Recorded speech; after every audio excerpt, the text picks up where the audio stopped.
Good evening, everybody. Welcome to our little chat room. I want to thank Chris Bourne, to come and join us. So, Chrissy, you good? I'm good, thank you. Yeah, not too bad. Cool, How man. you guys Look, just doing? tell the viewers who you are, where you're based, what you do, all that sort of jazz. Okay, so my name's Chris. I've been in the fitness industry now for I think it's 24 years, and obviously started with you guys many years ago, which is great. Um, Great I, times, great times. Fitness first, bring it on. You had a great teacher, Chris. That's it. Um, so I've worked in the industry 24 years. I've done pretty much everything in the industry from working with you guys as a motivator free of charge, working my way up, being studio manager, personal training coordinator, worked dual sites, worked in the private industry, worked in the public sector, been a GM as well, and now back into personal training and working mainly in injury rehabilitation work, So, which is why I've set up the company called the Human Body Project. Because in my eyes, it almost, as you guys know, every person's body is their own project. And you have to look at it at fresh eyes every time you look at someone and analyze them. And I get people come to me with injuries that they seem to not be able to fix through the medical world. I don't know if you guys know, but there's something like um, one in three people will actually get lower back pain as adults in their life. 85% of those are non-medical um, and can't be fixed by the medical world, which kind of leaves a massive gap. And that's kind of where I can slot in, because what we look at is we do a variety of different tests on people. One of them is called intrinsic biomechanics. And what we want to look at is individual joint movement, looking at muscle spasms and also neurological impingements as well. And by assessing someone, we can then understand how that body works or isn't working, and potentially causing people injuries. do you tend to find that? Do you tend to find that you're sort of the last resort? Do you know what I mean? People have gone through that whole sort of speaking to their doctor and their consultant and whoever. They get referred and nothing's kind of fixing. Is that kind of the? Absolutely, yeah, because that's still the referral way. The first thing people do is, should I contact my doctor? I've got back pain, for instance, and you go to the doctor says can't do a lot, or here's some medication, um, and then eventually they will get referred at some point. The problem is at the moment with the medical world, if you're not very serious, then you're on a waiting list for a long time. Um, Again, with the medical world though as well, with physios, chiros, and osteopaths, and we all have our place in the industry without a doubt. And some people get fixed by one of those industries, and someone else will get fixed by another. But again, there's a big portion that seems to be missed, which is intrinsic biomechanics and actually looking at individual joint movement. Um, What we and Chris was saying, Virtue was saying last week, it's like working together with your physios, your osteos, and your PT, Absolutely, yeah, and seeing your body as a whole. And what we were saying last week is like, you can pick up certain injuries. You go to the doctors, you can have a massage, but it's not going to fix the problem. It's going to mask the problem for a little bit until you yes, actually strengthen that issue up. That's what's going to cause the problem. yeah, yeah. Well, Chris, just talk through like what would be the sort of a general assessment. If someone comes in with, you talk about lower back pain. What would you look at? Would you look at ankle mechanics, knee mechanics, hip mechanics? How do you? we actually look at the whole mechanics, the whole body, because there's massive links between the shoulder and lower back pain and sciatic pain specifically.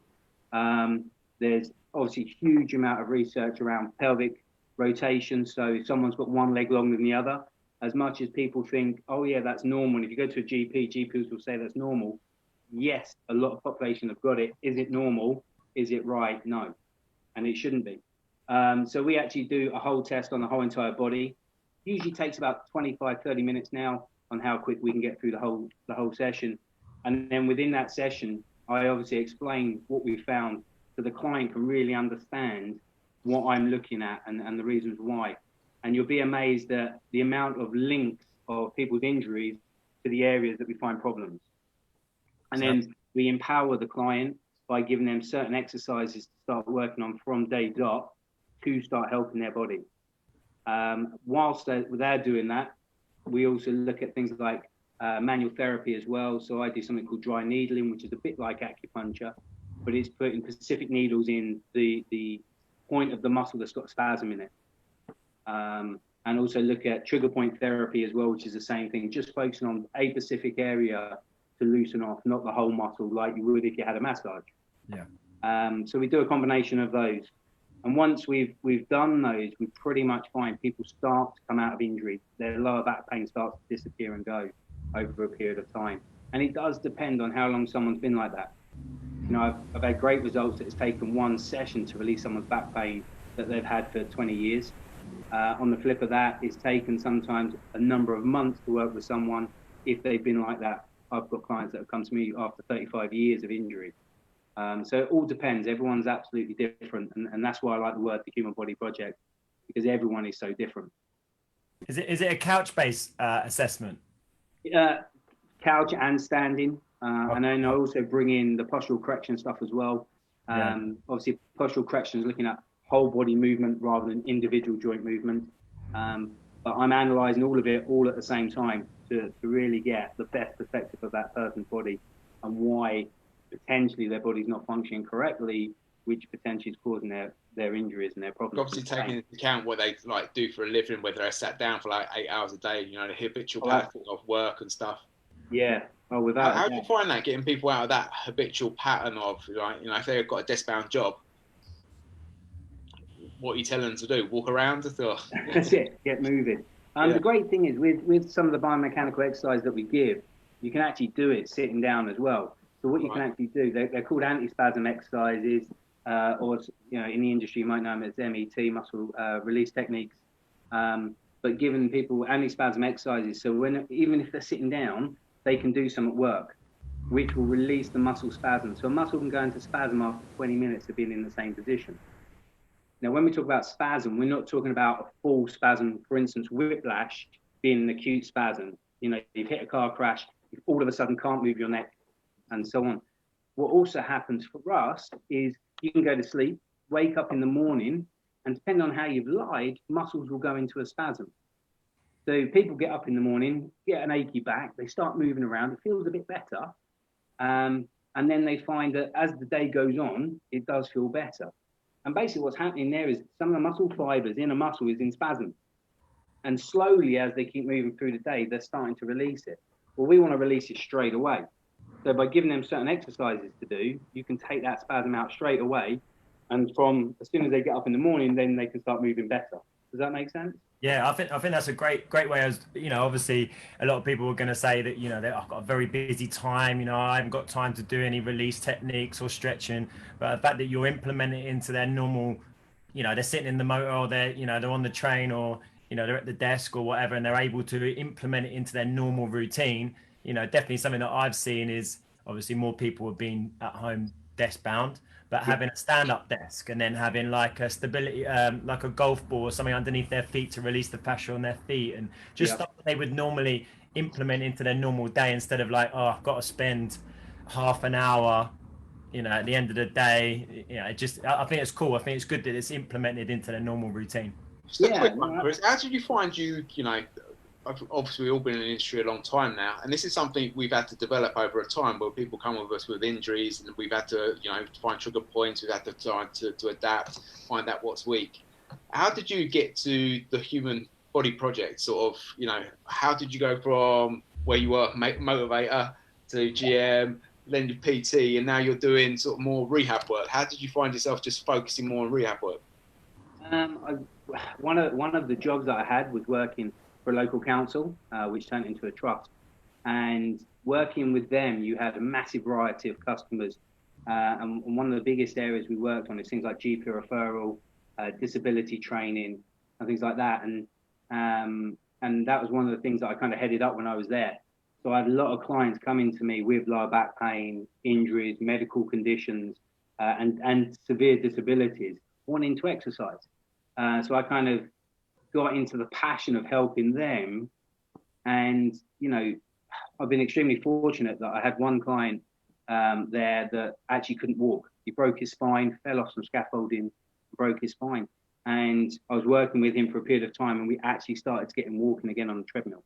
Wow. No one had ever done that before.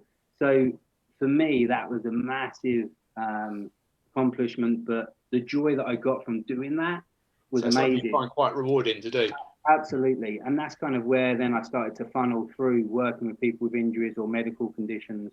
I've worked with a lot of people with things like muscular sclerosis, which is obviously a muscle wasting disease neurologically, ME, MS, so many different medical conditions, cardiac rehabilitation, working with people who have had heart attacks and strokes, and actually being able to work with those people. Breathing Satisfaction for me is just phenomenal. Yeah, a lot of the breathing difficulties and problems that have, come up.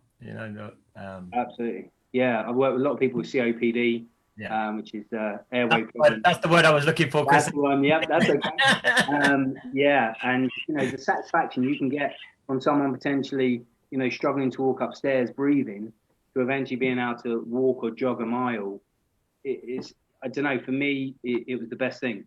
So I started to fall into that world, and then just trying to look in the industry at the time of different qualifications. I was lucky to work as a presenter, so I've done Pilates presenting, spinning presenting, and train trainers and things like that. So I was very lucky to do that in my time as well. And by doing that, it's given me more links. And then I fell into the intrinsic biomechanics to understand that, yes, postural correction is massively important, and functional testing like overhead squats, walking gait analysis and things like that are very important. But also coming back to even more basics is individual joint movement, and actually looking at, the ankle, the knee, the hip, the spine, the shoulders, elbows, the wrists, and looking at all joint movement and analyzing that as individual movements as well. Because if there's certain impingements in that area, then the whole function and postural correction can also be impinged, or your body may over time have been masked and masking it, and all you're doing is waiting as a ticking time bomb to break. So the intrinsic biomechanical assessments gave me that ability to be able to look inside someone's body even more. Is it sort of you assessing sort of range of motion, and then it needs to be at this certain percentage, and if it's not, that's what we need to work on? Is that That's correct? Yeah. So we're looking at every test. You have that range of movement of how far it needs to go and so on. And then you also got to take that person individually into account as well. I've got a lot of people that have got hypermobility syndrome, for instance. So some of their range of movement is going to be greater than someone that doesn't have hypermobility syndrome. So again, yes, you've got those tests. You've also got to take that person individually into account. And you can also do that by, obviously, the tests that we do are individual sides as well, right side and left side. So you can compare those two as well on that individual. And that, as I said, for me, allows me to see inside the body of what's going on. And with those tests, you can then work out what muscles, as Joel was saying earlier, that are overactive and doing majority of work, and then the opposing muscle groups that are underactive and weak. And with my process that I've kind of created is you do the assessment, find out what's going on. Once you've got that person out of pain and discomfort, you then go to stage 2, which is working on corrective work. So we've loosened off all those really tight muscles and taken muscles out of spasm, but then you need to strengthen up the opposing muscle groups. So for instance, hip flexors are very much overactive in the majority of clients that I have. So their core and their glutes tend to be underactive. So you want to be working on them to balance that person. Because in my experience, if you just let them go after the biomechanics and the injury's gone, yes, you're curing the problem, but you're not sorting out the cause. And the cause is a bigger picture. And if you can balance their body up better and get the muscles more balanced in strength, then their body will hold that position for a lot longer. And then, as we were talking about, Joel, just now about seating positions and that, their body can hold that position for better and for longer. And also then educating the client that, you do need to get up and stand and move around, use a standing desk, do a sitting desk. Don't sit in one position for too long, sit upright for a while, sit slouch for a while, move your body. Because with your clients, is it like almost like a 6-12 week progress and then they sort of move on, or do they tend to stay with you after that process? Yeah, no, I'm extremely lucky. So as I said, my process is 3 stages. So stage 1, looking at getting people out of injury and out of pain. stage 2 work on the corrective work. And then people can stay, drop out at that point because they're balanced and that was their goal. Or then go to stage 3, which is then starting to work on actually training people and working towards a form of fitness goal. So a lot of people, for instance, I've got a lot of sports athletes. So, they play tennis or they're triathletes and stuff. So we actually then want to strengthen the whole body up as one unit. Yeah, so the last thing you want to do is regress, spend all that time on you and they go back to doing exactly what they're doing before, and then they're just going to regress straight back to where they were. That's it. So I'm extremely lucky. A lot of my clients stay with me probably on average at least 2 years, on average. So I'm very lucky in that respect. And it's because you're good at what you do, mate. It's nothing to do with luck. No, absolutely. Yeah, sure. Yeah. It's kind of that shift from. Sorry, buddy. I guess it's that shift from people being in pain, yeah, which then you would go to, a therapist or a chiropractor or an osteo in this, in the world that we live in. So at the moment, and then once they get pain free and they've been told they've got to do these exercises and this mobility, they don't. And then they go back straight back to the gym and, well, I was deadlifting 100 kilos and I was and it's sort of, so what you've created is you've created this assessment process yourself, of what you're assessing a client. And then this middle section, that to me sounds like the most important part of it. It absolutely is. Yeah. Because in our lifestyle, sitting down now, your hip flexors and your quads are tightening up, which is putting pressure on the pelvis, which puts pressure on your lower back. Your erector spinae tighten up, which is your lower back muscles. We sit at a desk, so your chest is tightening up, your lats are tightening up because you're internally rotating. So you do all that at work, and you're doing that for 8 to 10, 12 hours. How you commute to work is also important. You get a train, you sit in that same position. And then what happens, you go to... I need to sit up. I feel like he's watching me, Jolie. I feel like he's... Yeah. How many classes you done today? A few. Yeah. All right. You've done all right, mate. And then if you think about, you go to the gym and what do people want to do? They want to deadlift. You're hitting quads again. You're hitting lower back again. You're hitting the muscles that are already tight. You get on the bench. They want to bench press, so they tighten up their chest even more. They start doing chin-ups or lat pull-downs. So they're really reinforcing the same muscle groups all the time that are already tight through your normal daily work. So, but I guess that's your stage 3 of your training protocol, isn't it? You want to get them to that functional movement, but it's still them compound exercises, but at a certain control state. If you jump from the assessment and then straight into the stage 3, which is general training again and functional movement, and you haven't strengthened up the weakness within your body, then you're just going to tighten back up again, and then you'll be injured again. So by going through that 3-stage process, you can really stop that regression back and carry on. And I think that's probably why clients stay with me, because they can see that progression through that period of time, and they understand it. Mate, sounds good. The other thing that I wanted, did you want to say anything, Charlie? No.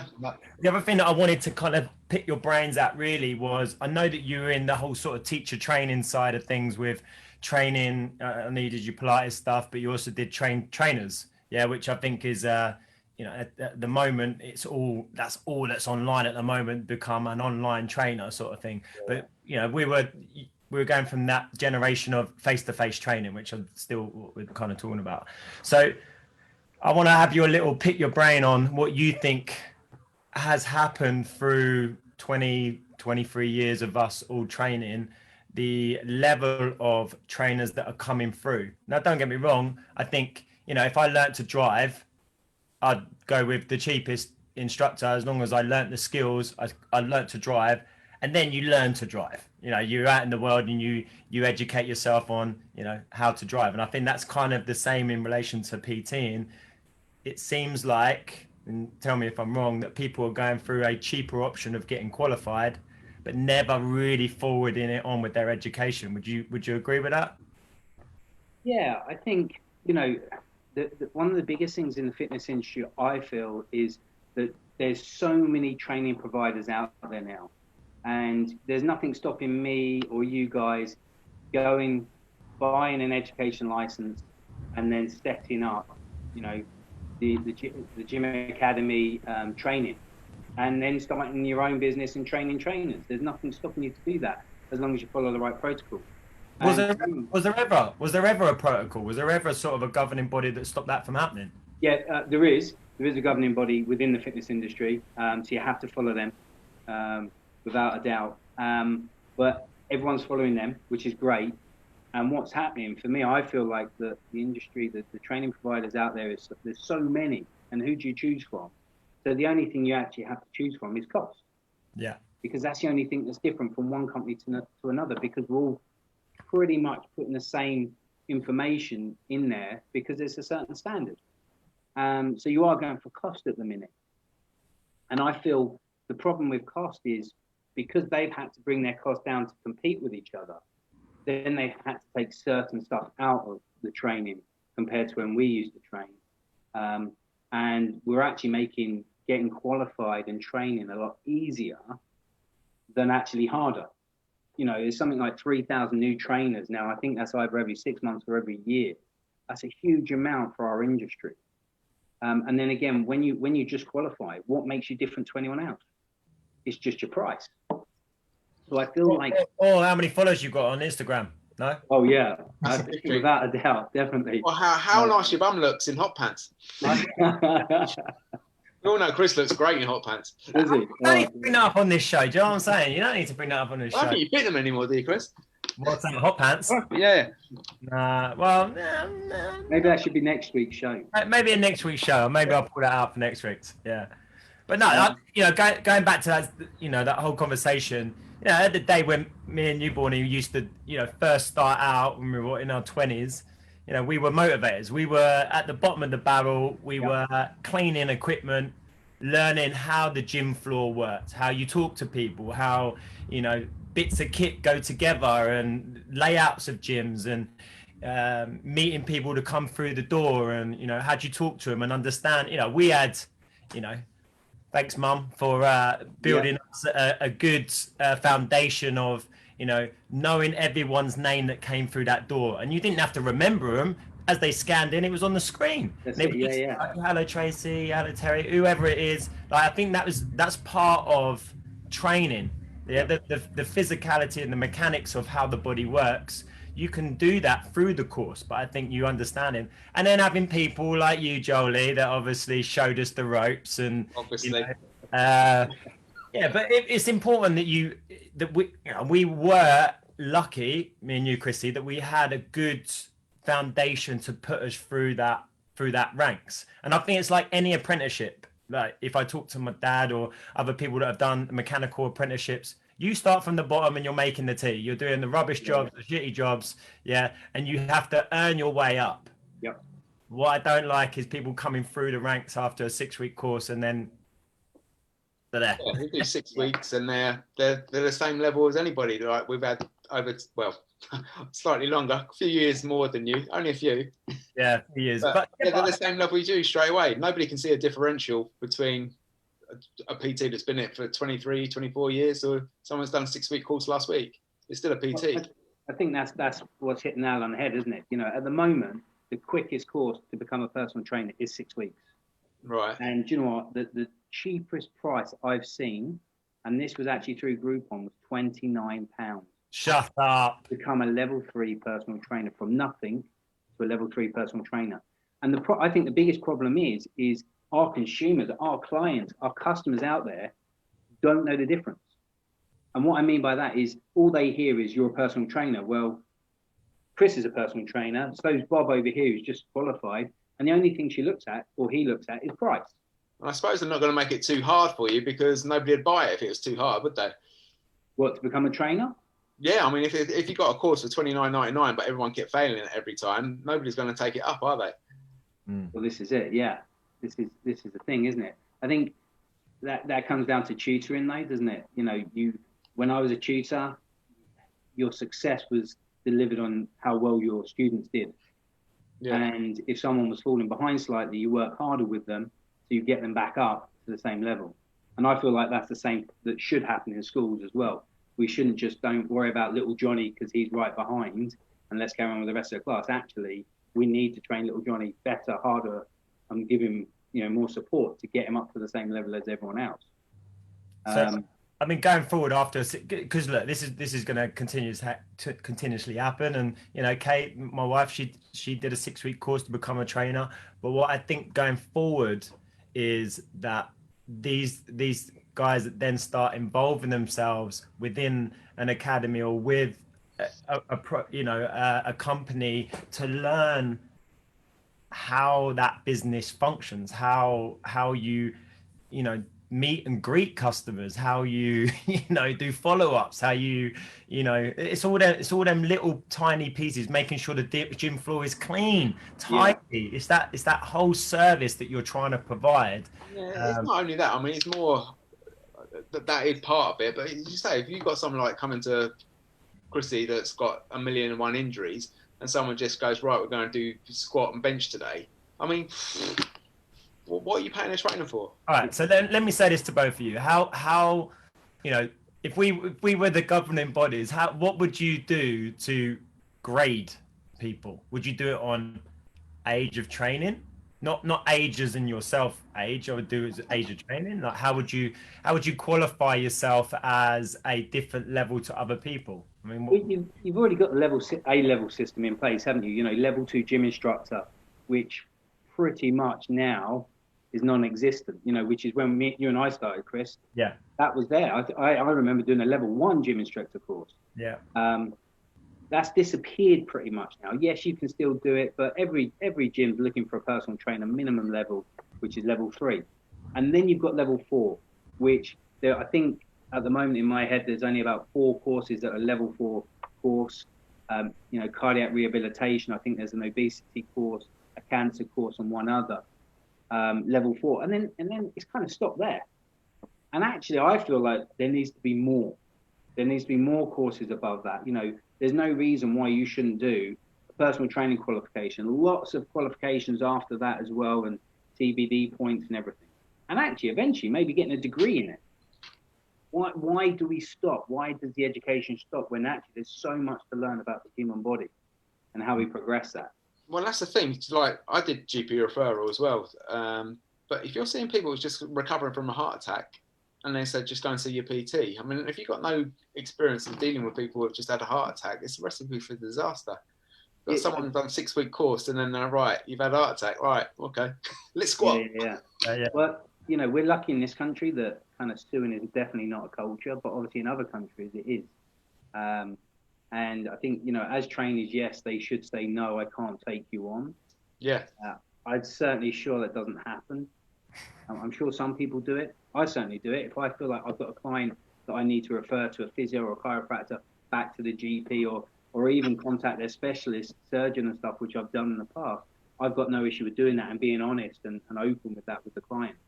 The question is other trainers and young trainers, not in their age, but young in the industry, are they comfortable doing they won't have the experience to be able to say, right, I'm going to talk to your GP or your surgeon to move forward with it. Yeah, that's it. But what advice are we giving to these new recruits coming through the ranks? What are we saying?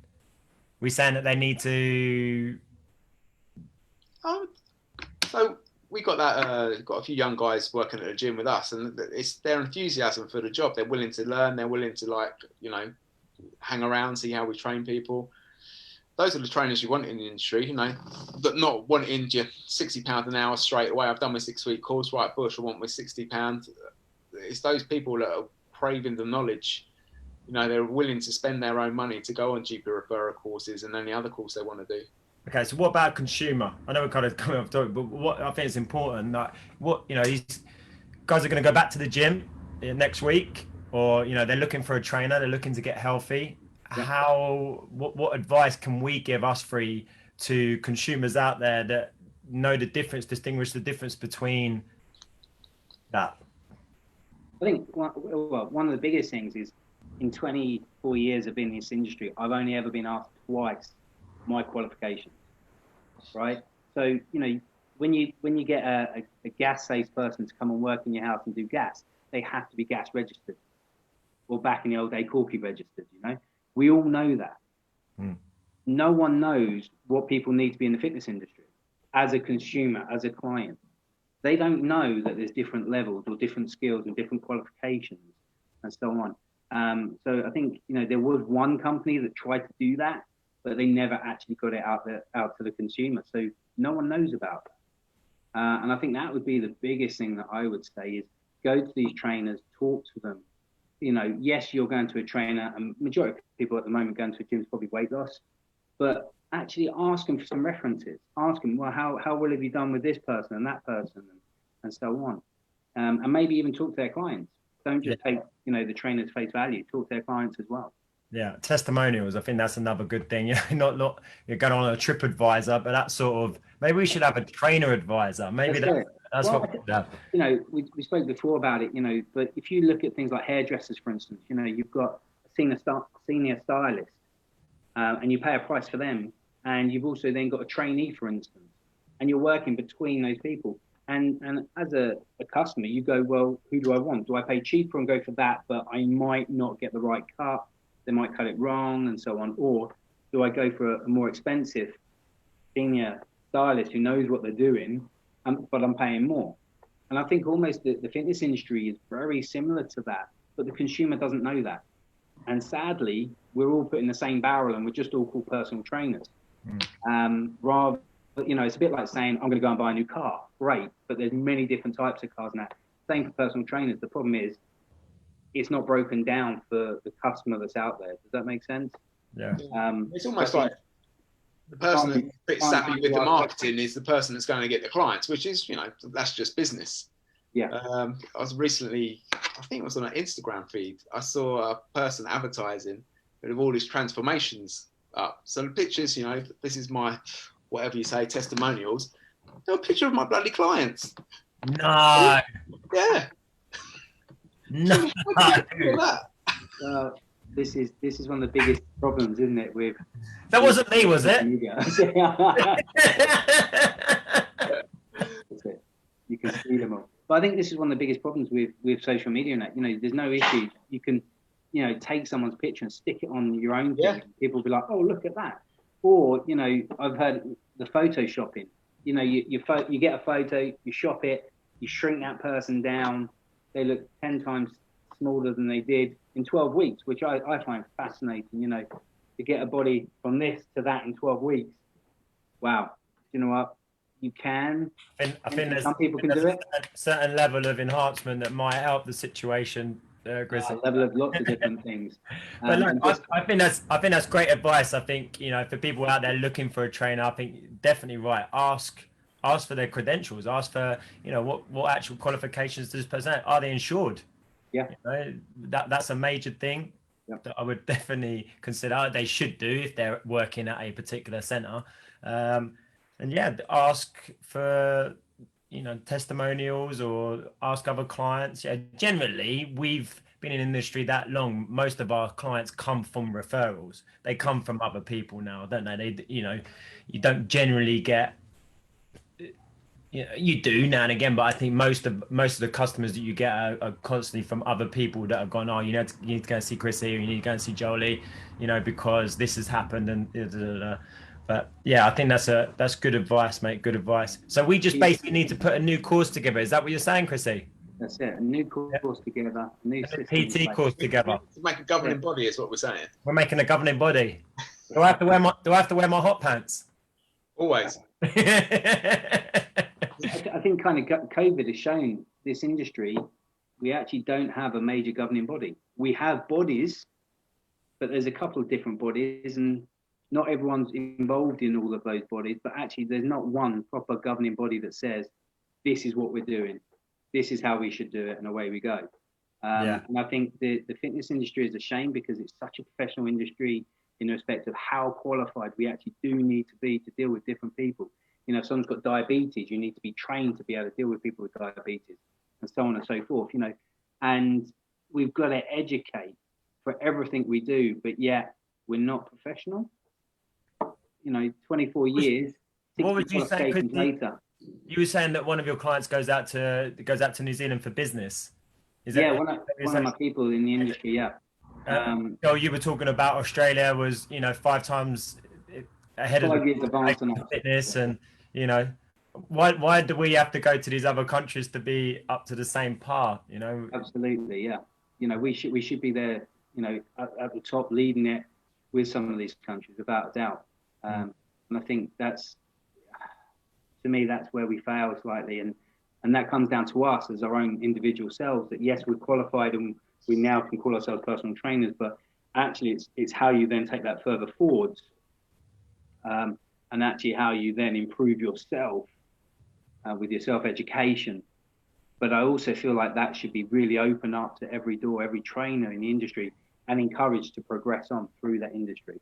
Yeah, I mean, it should be compulsory to continued learning should be compulsory to get your insurance. I mean, how many trainers have you known that are sort of gone off because they find the industry boring? And to me, that's just understand fully continuously educate themselves.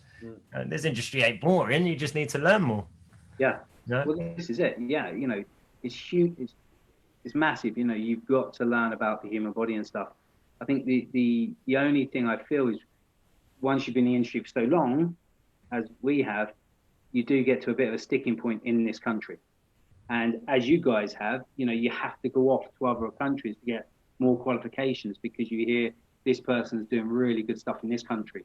So you then go off to get educated, as you two have before in the past, and I have, rather than it being here on our doorstep. Yeah. But yes, it's things to improve on, right? Chrissy, I appreciate your time, buddy. I just want you just tell everyone how to get hold of you, where you're at, you know, that sort of stuff. Facebook, Instagram, website. You know. Yeah, sure. So I've got Facebook. My website is thehumanbodyproject.co.uk. You can get me through there. Just look at Chris Bourne, The Human Body Project. I'll come up on the search engines at the top, usually at the top. Someone's nicked that. Goldie, don't steal it. It might be CSB. Sorry? CSB. Yeah, no CSBs either, yeah, because that's both of them. So yes, you can find me anywhere of that. That's not a problem at all. And if people need help with injuries and that, and they've struggled, and especially when people have been told that there is no kind of hope for them, then definitely give us a shout because there is always hope and we can help you. And you're based in Hemel, yeah, Chrissy? Yeah, based in Hemel Hempstead. I'm extremely lucky. I've got a lot of clients that come all over the world from me. I've had my furthest client was California. I've had people come over from France, from London, from Scotland. So I'm very lucky that people will travel, which is great, and we've helped them all out. So yeah, only based in Hemel Hempstead, certainly not far from the majority of our clients around this area. Sound, man. Appreciate it. Johnny, you got anything else you want to pitch in? My pleasure talking to you. Always good, always good. Always good to see you two together. Old school. Again, I appreciate it, buddy. Thanks very much. Guys, take care. Bye-bye. Bye-bye.